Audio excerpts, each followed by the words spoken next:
Hello दोस्तों, आज बात करेंगे एमएसपी की। एमएसपी क्या होता है और एमएसपी कैसे जो इंडियन फार्मर्स हैं उनको इम्पैक्ट कर सकता है या कर रहा है।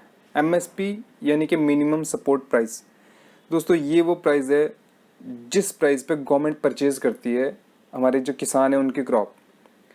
तो इसका पर्पस क्या होता है? इंश्योर करना एक मिनिमम प्राइस जो कि फार्मर्स को मिले, और किसके through? Agriculture produce market committee के थ्रू। दोस्तों, एमएसपी डिसाइड किया जाता है, रिकमेंडेशन जब मिलती है commission of agriculture cost and prices उनसे और स्टेट गवर्नमेंट या मिनिस्ट्री से। क्या हिस्ट्री है एमएसपी की? 1960 में जब इंडिया में फूड की बहुत ज़्यादा शॉर्टेज हो गई थी, बहुत ज़्यादा सूखा हो जाने से, तो कुछ ऐसी पॉलिसीज बनाएगी जिसके थ्रू हम अपने जो फूड हैं, ग्रेन्स हैं, उसको रिजर्व कर सकें और किसानों को एक सपोर्ट हम दे सकें, मिनिमम प्राइस डिसाइड कर सकें और जिस पे हम उनकी जो फसल है उसको प्रोक्योर करें ताकि फार्मर भी सस्टेन करें और जो हमारे पास जो रिजर्व फूड है उसको सब्सिडाइज्ड रेट में जो है वो डिस्ट्रीब्यूट किया जा सके। 1966-67 में फर्स्ट टाइम जो है एमएसपी को अनाउंस किया गया और उसी टाइम एमएसपी को फर्स्ट टाइम जो है वो इम्प्लीमेंट किया गया गवर्नमेंट ऑफ इंडिया के थ्रू। और फर्स्ट जो क्रॉप थी वो थी वीट।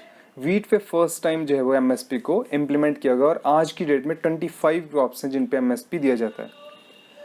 दोस्तों, 2004 में नेशनल कमीशन ऑन फार्मर इन्होंने एक कमेटी बनाई जिसके चेयरमैन थे एम एस स्वामीनाथन। और इस जो कमेटी का जो मेन एम था वो ये था कि एक सिस्टम बनाया जाए, फार्मिंग सिस्टम बनाया जाए इनकी सस्टेनेबिलिटी के लिए, और ये देखा जाए कि कैसे जो है फार्मिंग को प्रॉफिटेबल बनाया जा सकता है और कॉस्ट कम्पिटिटिव बनाया जा सकता है फार्म कम्युनिटीज़ के अंदर। तो ये जो कमेटी थी दोस्तों, स्वामीनाथन कमेटी, इसने बहुत सारे रिकमेंडेशन दिए। बेसिकली इसने क्या किया कि असेस दिया जाए बेसिक रिसोर्सेज का, नॉलेज दी जाए किसानों को फार्मिंग टेक्निक्स और मार्केट्स के बारे में। दोस्तों, इनके ना मेन जो कंटेंट थे, मेन जो पॉइंट थे उसमें था कि रिफॉर्म इरिगेशन रिसोर्सेज और उनकी डिस्ट्रीब्यूशन की जाए फार्मर्स को। जो इंस्टीट्यूशनल क्रेडिट्स जो हैं वो लेते हैं फार्मर, उन पे लोन को कम किया जाए। इंश्योरेंस स्कीम्स जो है वो प्रोवाइड की जाए फार्मर्स को, क्योंकि जो सुसाइड के जो केसेस बहुत ज़्यादा आ रहे हैं उनसे वो कम हो सके और बहुत ज़्यादा लॉस किसानों को ना हो। और वेस्ट लैंड जो है उसको डिस्ट्रीब्यूट किया जाए फार्मर्स को, उनको असेस दिया जाए फॉरेस्ट का, ताकि वो उस वेस्ट लैंड का यूज़ कर सकें अच्छे से और अपनी जो फार्मिंग है उसको इंक्रीज़ कर सकें। इसके बाद दोस्तों, एमएसपी के अगर हम कंपोनेंट्स की बात करें तो इन्होंने एमएसपी कैलकुलेशन का फॉर्मूला भी इन्होंने दिया, स्वामीनाथन कमेटी ने।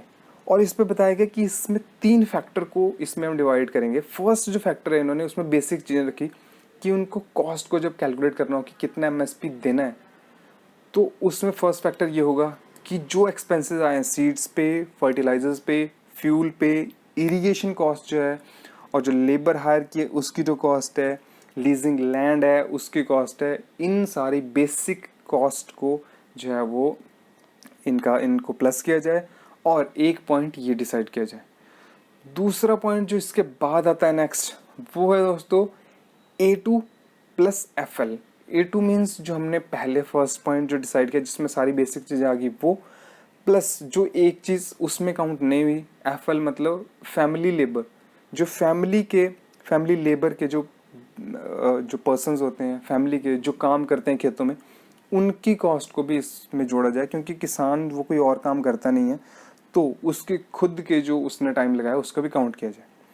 ऑल्सो इसमें एक थर्ड पॉइंट दिया गया जिसमें इसको बोला गया C2 यानी कि कॉम्प्रिहेंसिव कॉस्ट, जो कि ज़्यादा रिफ्लेक्टिव था क्योंकि उसमें और सारी चीज़ें जोड़ी गई, जैसे जो किसान की अपनी लैंड है, ओन लैंड है या ओन मशीनरी है या फिर लोन पे जो मशीनरी ली है या जो मशीनरी की डेप्रिसिएशन है वो काउंट की जाए इसमें और उसको भी जोड़ा जाए और बनाया जाए system. A2 first point, FL second point और C2 थर्ड पॉइंट, इनको प्लस करके और उस पे फिर 50% जो है वो प्रॉफिट दिया जाए किसान को उसकी क्रॉप पे।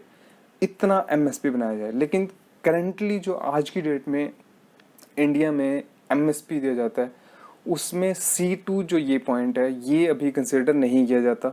सिर्फ जो फर्स्ट 2 पॉइंट है जिसमें आप सामने देख सकते हो A2 प्लस FL, सिर्फ ये दोनों फैक्टर जो हैं वो कंसिडर किए जाते हैं इंडिया में जो एमएसपी कैलकुलेट होता है उसके लिए। तो उसकी रिकमेंडेशन जो है वो पूरे इंडिया से जो है वो डाटा कलेक्ट किया जाता है पहले, उसके बाद उसकी एवरेज निकाल के इन सारी जो कॉस्ट्स जो होती हैं उनकी एवरेज निकाल के फिर उस पर 50% जो है वो मार्जिन दिया जाता है किसानों को, और वो एमएसपी डिसाइड होता है ऐसे।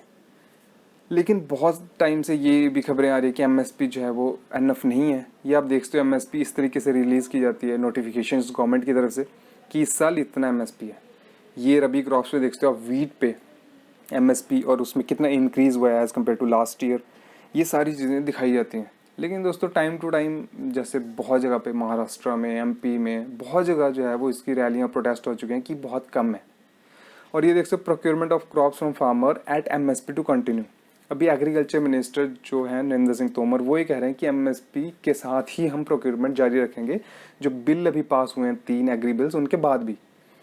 दोस्तों करंट जो एमएसपी है फार्मर पे उस पर डिस्कशन करते हैं। The MSP scheme is only applicable to farmer जो कि एपीएमसी मंडी में अपनी प्रोड्यूस को सेल करते हैं। लेकिन जो छोटे फार्मर हैं दोस्तों जो एपीएमसी मंडी तक नहीं पहुंच पाते और इतने ट्रांसपोर्टेशन कॉस्ट वो नहीं दे सकते इतने दूर जाने की एपीएमसी मंडी तक, वो छोटे जो आड़तीस होते हैं उनको बेच देते हैं अपनी जो प्रोड्यूस होती है फसल होती है और कम रेट पे बेच देते हैं, जिससे उनको एमएसपी नहीं पहुंच पाता और एमएसपी से बहुत कम पे वो सेल कर देते हैं। तो दोस्तों सिर्फ 6% फार्मर इंडिया में ऐसे हैं जो कि एक्चुअल में एमएसपी का फ़ायदा ले पाते हैं, और इसमें सबसे ज़्यादा जो पॉपुलेशन है वो है पंजाब और हरियाणा के किसानों की। और आपने अभी जो एग्रीकल्चर जो बिल्स पास हुए हैं उसके अंदर जो बाहर आप प्रोड्यूस सेल करोगे उस पर एमएसपी नहीं मिलेगा, ऐसा कुछ लिखा नहीं हुआ एमएसपी के बारे में। तो सबसे ज़्यादा प्रोटेस्ट आपने देखा होगा पंजाब और हरियाणा में हो रहे हैं। ये दोस्तों आर्टिकल जिसमें सिर्फ 6% किसानों को एमएसपी मिला है ये बताया जा रहा है। दोस्तों वीडियो अच्छी लगी हो तो लाइक करें, शेयर करें और चैनल को सब्सक्राइब करें। Thank you.